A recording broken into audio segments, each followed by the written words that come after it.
कर रहा है, क्या कर रहा है, क्या कहते हैं संजीव जी? देखिए, रशिया की ये जो सोच है वो जस्टिफाइड नहीं है।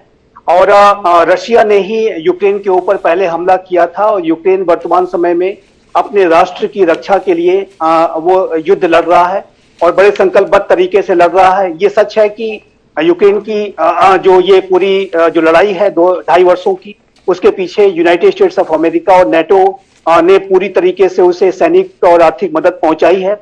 लेकिन यूक्रेन के सैनिकों का जो जज्बा है, जो उनका संकल्प है, अब उसकी उन्होंने मिसाल पेश की है कि एक छोटा राष्ट्र इतना कितने संकल्पबद्ध तरीके से और बहादुरी के साथ अपनी लड़ाई लड़ सकता है। और रशिया का ये कहना कि कोई इसकी की आलोचना नहीं कर रहा है, ये कहीं से भी जस्टिफाइड नहीं है। और ये बिल्कुल स्वाभाविक है कि यूक्रेन जिसकी की बड़ी टेरिटरी पर, कई प्रोविंसेस पर रशिया ने पहले कब्जा कर रखा है। ऐसे में यदि यूक्रेन ये जो कुर्स्क रीजन के क्षेत्र पे यदि वो बड़ी बढ़त हासिल कर लेता है और उसे होल्ड कर पाता है, मैं यहाँ पर अवश्य कहूंगा, तो ऐसे में जब कभी भी अगर कोई नेगोशिएशन स्टार्ट होते हैं तो वहां पर इस तरीके की बात हो सकती है कि आप पहले जो हमारी टेरिटरीज को आप खाली करें, तभी हम इसको खाली करेंगे। तो ये एक रशिया और यूक्रेन के बीच में कोई संवाद अगर होता है तो उसमें यूक्रेन के पास एक बड़ा बार्गेनिंग पॉइंट निसंदेह आएगा। संजीव, जो अभी तक की जानकारी है वो ये है कि 900 दिन में रूस ने तकरीबन यूक्रेन के 18% भूभाग पर कब्जा कर लिया। अगर इसे एरिया की दृष्टि से देखें तो ये तकरीबन 1 लाख वर्ग किलोमीटर एरिया बताया जा रहा है। इसके मुकाबले में यूक्रेन के हाथ में जो हिस्सा आया वो 1000 वर्ग किलोमीटर है, 1%। आपसे जानना चाहता हूं कि अभी नेगोशिएशन के संदर्भ में बात होने लगी है, 1 लाख बनाम 1000, अभी टेबल पर आने के लिए कितने समय की आप जरूरत और महसूस करते हैं? कितनी जमीन पर यूक्रेन कब्जा कर दिखाए तो माने कि टेबल पर बैठा जाएगा?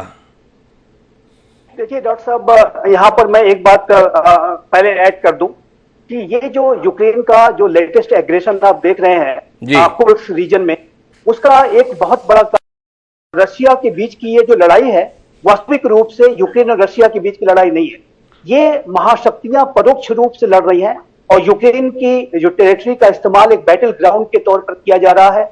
यूक्रेन के सैनिकों के कंधों पर करके बंदूक चलाई जा रही है, ये बात बहुत स्पष्ट है। यदि यूनाइटेड स्टेट्स ऑफ अमेरिका और नेटो का इतना बड़ा समर्थन, सैनिक आर्थिक मदद यूक्रेन को नहीं पहुंचाई जाती तो यूक्रेन ये लड़ाई 15-20 दिन से ज्यादा नहीं कर सकता था।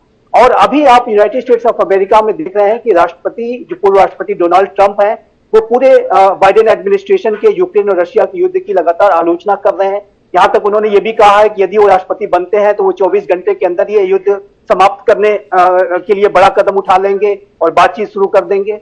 ऐसे में जो कमला हैरिस हैं, जो अभी प्रेसिडेंशियल डिबेट में जाने वाली हैं, तरह तरह के वो पब्लिक इंटरेक्शन कर रही हैं, कैंपेन ट्रेल में है, उनसे जब कभी भी रशिया यूक्रेन के बारे में सवाल उठाए जाएंगे, जब कभी रिपब्लिकन पार्टी की तरफ से उनकी आलोचना की जाएगी, तो वो सीधा एग्जाम्पल देंगे कि देखिए यूक्रेन तो जीत रहा है, यूक्रेन तो आगे बढ़ रहा है, यूक्रेन विजयी हो रहा है। तो ये जो पूरे जो यूक्रेन का एग्रेशन है, इसको मैं एक गहरे रणनीति के तौर पर मैं देखता हूं। बहुत महत्वपूर्ण नजरिया दिया है संजीव श्रीवास्तव जी ने, और जय सोढ़ी साहब, इस पर आपका नजरिया चाहिए। ये जो कार्रवाई है वो दरअसल रूस को जीतने के लिए नहीं है, रूस के एक इलाके पर ऐसा आक्रामक लहजा दिखाकर अमेरिका में राष्ट्रपति चुनाव जीतने के लिए व्यूह रचना की गई है। क्या कहते हैं आप? डॉक्टर हिमांशु जी, मैं संजीव श्रीवास्तव जी की बात से पूरा सहमत हूं, क्योंकि ये जो काउंटर ऑफेंसिव हुआ है यूक्रेन का, जो कि कोई एक्सपेक्ट नहीं करा था इस समय जब 900 दिन से ज्यादा युद्ध के हो चुके हैं, इसके पीछे अमेरिका की खुफिया एजेंसीज ने पूरा साथ दिया होगा और तभी यूक्रेन ने इसकी प्लानिंग अच्छी की।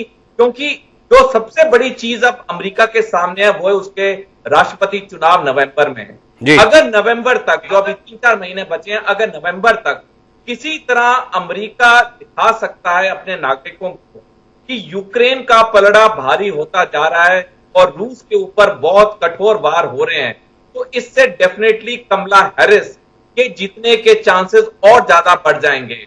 पिछले हफ्ते ही जो ये अप्रूवल पब्लिक रेटिंग की कमला हैरिस और डोनाल्ड ट्रंप, उसमें कमला हैरिस मात्र 5 पॉइंट से डोनाल्ड ट्रंप से आगे थी। और अगर ऐसी चीज हो जाती है नवंबर तक, जहां पे यूक्रेन बहुत और आक्रामक रवैये करता है जैसे 6 अगस्त को किए, डेफिनेटली कमला हैरिस का जीतना निश्चित होगा। और इसीलिए अमेरिका इस वक्त, हालांकि अब तक 45 बिलियन अमेरिकी डॉलर दे चुका है जब से 2022 से ये युद्ध हुआ, और 58 बिलियन अमेरिकी डॉलर दे चुका है 2014 से। लेकिन अब अमेरिका का जो राष्ट्रपति ऑफिस है, व्हाइट हाउस है, ये हर मुमकिन जोर लगा रहा है यूक्रेन के पीछे। और हमने देखा कि जहां इन्होंने 28 गांव से शुरू किए थे, अब 72 पे पहुंच गए हैं। आने वाले दिनों में यूक्रेन का रूस के अंदर और आक्रामक ले होंगे, और ज्यादा जमीन यूक्रेन रूस। अच्छा सोनी साहब, एक बात बताइए, फिर आखिरी बातचीत के लिए मैं संजीव जी के पास आऊंगा। व्लादिमीर पुतिन ने अपनी जो एक छवि रखी है रूस में, वो महामानव के तौर पर रखी है। एक ऐसा शख्स जो पूरी दुनिया से लोहा ले सकता है, एक ऐसा शख्स जो रशियन का खोया हुआ गौरव वापस लेकर आया है। क्या आपको लगता है कि यूक्रेन भले ही अमेरिका के प्रत्यक्ष या परोक्ष समर्थन के साथ है, अपने इस कब्जे को ज्यादा समय तक बरकरार रख पाएगा? क्योंकि उसका ये कब्जा मॉस्को में पुतिन को तो किसी लायक नहीं छोड़ेगा। क्या कहते हैं आप? यूक्रेन को एक बड़े नुकसान के लिए तैयार रहना चाहिए, यूक्रेन को एक बड़े हमले के लिए तैयार रहना चाहिए, और जिस इलाके में यूक्रेन की सेना खड़ी है उसे भी एक बड़े हमले के संदर्भ में अपनी तैयारी रखनी चाहिए। डॉक्टर हिमांशु जी, 2022 से जब से युद्ध शुरू हुआ तब से यूक्रेन को कोई बड़ी सफलता नहीं मिल रही थी। जैसे आपने ओपनिंग ग्राफिक में सही बताया, रूस के अंदर यूक्रेन की छुटपुट घटनाएं हो रही थी, कभी कोई ड्रोन, कभी एक आधी मिसाइल उनके ऑयल टैंक पे गिरती। लेकिन जो अब इन्होंने 6 अगस्त को किया है, इससे यूक्रेन का ही नहीं बल्कि अमेरिका और नाटो देशों का मनोबल बहुत ज्यादा बढ़ चुका है। और अब अमेरिका और नाटो देश कुछ भी करेंगे ताकि यूक्रेन को और सफलता मिले, और जितनी यूक्रेन को अब सफलता मिलेगी उतना व्लादिमीर पुतिन की स्टैंडिंग मॉस्को में कम होती जाएगी। तो एक आखिरी टिप्पणी, व्लादिमीर पुतिन बीच बीच में ये कहते थे परमाणु हथियार हमने सजाने के लिए नहीं रखे हैं।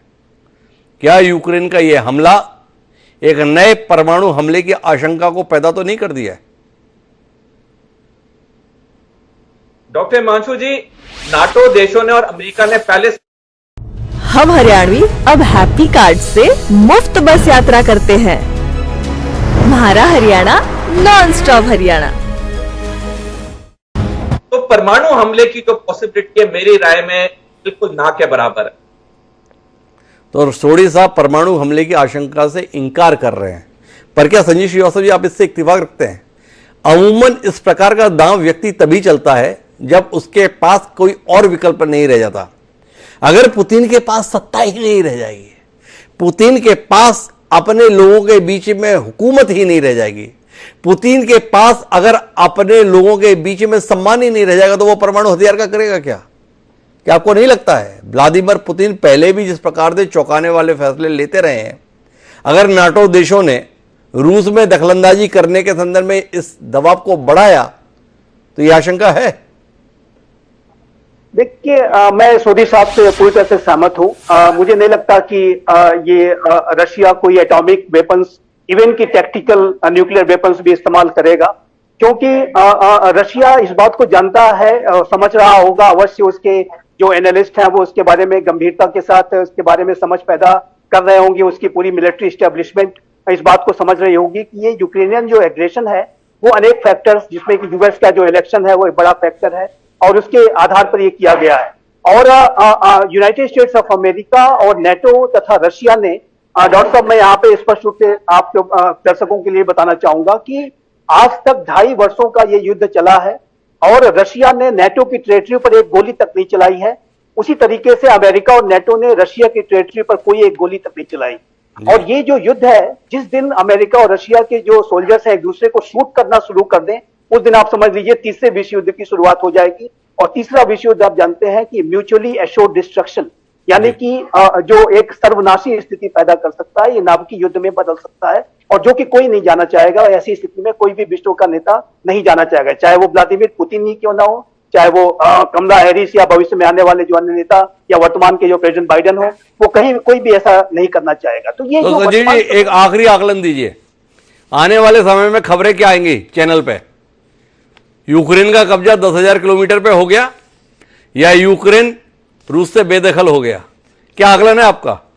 देखिए, अगले 2 महीनों में मैं इस रशिया यूक्रेन के बीच में जो युद्ध है, ये जो एग्रेशन है यूक्रेन का, उसको मैं बढ़ता हुआ देख रहा हूं। और ये जो युद्ध है, यूक्रेन अधिक से अधिक टेरिटरी को गेन करने की कोशिश करेगा। बहुत ही इंटेंस जो उनके बीच में युद्ध होगा, और इसका जो पूरा इस्तेमाल कमला हैरिस अपने पक्ष में करने की कोशिश करेंगी। लेकिन अंत में एक बात मैं अवश्य कहूंगा, यदि राष्ट्रपति ट्रंप चुनाव जीत जाते हैं तो आप देखेंगे कि इस पूरे युद्ध का जो डायनामिक्स है वो पूरी तरह से बदल जाएगा, और ये युद्ध समाप्ति की दिशा में बढ़ सकता है, क्योंकि राष्ट्रपति ट्रंप अनकन्वेंशनल प्रेसिडेंट है। वो इस युद्ध के समाप्ति के बारे में लगातार अपने बयान दे रहे हैं कि यदि वो आते हैं तो वो बातचीत और निगोशिएशन स्टार्ट करेंगे। तो ये अमेरिका का जो इलेक्शन है वो बहुत ही महत्वपूर्ण है, और जब तक ये इलेक्शंस हो नहीं जाते तब तक ये युद्ध बहुत तेज गति से तीव्रता के साथ चलेगा। लेकिन यदि इलेक्शंस के परिणाम ऐसे होते हैं कि रिपब्लिकन पार्टी और डोनाल्ड ट्रंप अगर जीत जाते हैं तो फिर इसमें आप जो है बड़ा परिवर्तन देखेंगे, बड़ा परिवर्तन देखने को मिलेगा। तो कुल मिलाकर महत्वपूर्ण बात यह है कि राष्ट्रपति का चुनाव अमेरिका में हो रहा है, पर उसका प्रभाव रूस और यूक्रेन युद्ध के बीच में दिखाई दे रहा है। यूक्रेन की आक्रामकता, यूक्रेन का एग्रेशन दरअसल अमेरिका के चुनाव को सीधे तौर पर प्रभावित कर रहा है। क्या डोनाल्ड ट्रंप जो इस युद्ध की खिलाफत करते हैं, उनकी मदद व्लादिमीर पुतिन अपनी आक्रामकता के साथ कर पाएंगे? अगर व्लादिमीर पुतिन यूक्रेन को रोक पाने में कामयाब रहे तो तय बात है कि अमेरिका के राष्ट्रपति चुनाव में इसका फायदा ट्रंप को मिलेगा। और यूक्रेन अगर इसी तरीके से बढ़त बनाता रहा तो आकलन इस संदर्भ में है कि कमला हैरिस एक चौंकाने वाला परिणाम इस राष्ट्रपति चुनाव में दे देंगी। पर जो भी होगा, कुल मिलाकर जिंदगी जो परेशानी में है वो रूस और यूक्रेन के नागरिकों की है। रूस और यूक्रेन के नागरिकों के हिस्से में तो केवल इस समय पर तबाही, खौफ यही आ रहा है। क्या इससे रूस यूक्रेन की जनता उबर पाएगी? सवाल है। आने वाला समय हमें इसका उत्तर देगा। लेकिन आप दोनों मेहमानों का बहुत बहुत धन्यवाद हमारे